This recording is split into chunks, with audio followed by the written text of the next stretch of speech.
Sir આ video હે, આ બેનર મેં લોડ કર્યું બરાબર, બધું લોડ થઈ ગયું. હવે હું અહીંયા ક્લિક કરું તો જો બેકગ્રાઉન્ડ વયું ગયું. જોયું બેકગ્રાઉન્ડમાં વ્હાઇટ કલર છે. જો આ પાછું રિફ્રેશ કર્યું,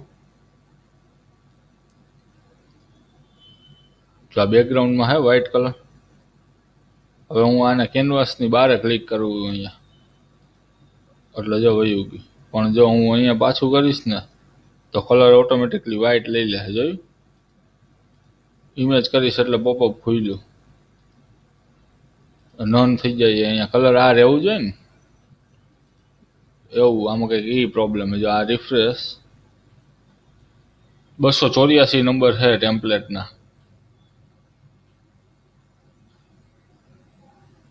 આ બારે વ્હાઇટ છે, બારે ક્લિક કરવું. જો પાછું જો વયું ગયું, નન થઈ ગયું ને અહીંયા.